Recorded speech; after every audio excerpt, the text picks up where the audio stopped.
नीतीश कुमार के बयान पर उछल उछल कर ज्ञान बांट रहे थे साहिब। सामने बैठी महिलाओं ने कान पकड़कर ऐंठ दिया, लगे जोर जोर से चीखने।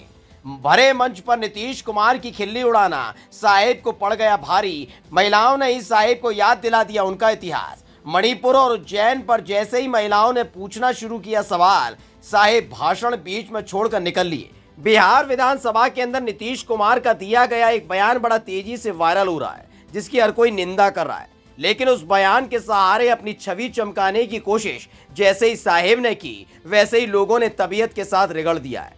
चुनावी मंच से नीतीश कुमार के बहाने साहिब पूरे विपक्षी गठबंधन को महिला विरोधी बताने में जुटे हुए थे। लेकिन तभी वहां मौजूद महिलाओं ने ही मणिपुर और उज्जैन में हुई घटना पर सवाल पूछना शुरू कर दिया, जिस पर साहिब अपनी दाढ़ी खोजाते रहे और फिर आखिर में भाषण को अधूरा छोड़कर चलते बने। महिला सम्मान कर मंच पर खड़े होकर अलाप रहे थे राग। नीतीश के सहारे पूरे विपक्षी गठबंधन पर लगा रहे थे आरोप। साहिब को पड़ी फटकार।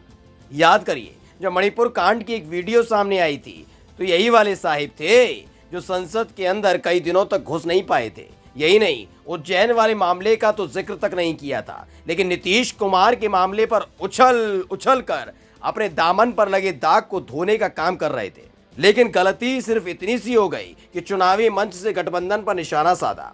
सामने बैठी थी जनता, पूरा हिसाब किताब कर लिया। चुनावी रैली में मोदी ने कहा कि विपक्षी गठबंधन के एक बड़े नेता हैं जो पूरे देश में गठबंधन का झंडा लेकर घूम रहे हैं और मौजूदा सरकार को हराने का दावा कर रहे हैं। लेकिन विधानसभा के अंदर महिला विधायकों की मौजूदगी में भद्दी बात बोली है। उधर विपक्षी गठबंधन में से किसी भी नेता ने उनका विरोध नहीं किया है। महिलाओं के बारे में गंदी बात बोली है। कितना नीचे गिरोगे, तुम्हारी इस हरकत से दुनिया के सामने पूरा देश शर्मिंदा हो रहा है। इधर झोला उठाकर सत्ता छोड़ने का ऐलान करने वाले जब झोली भर भर कर झूठ परोस रहे थे, तभी लोगों ने सवाल करना शुरू कर दिया कि उधर नीतीश कुमार ने क्या किया, वो पूरा हिसाब किताब कर लिया जाएगा। कम से कम ऐसे इंसान को तो ज्ञान नहीं देना चाहिए जिनकी पार्टी की सरकार होते हुए एक राज्य में महिलाओं से बदसलूकी होती रही। मणिपुर कांड होता है और साहिब संसद के गलियारे में सिर्फ 37 सेकंड बोलते हैं।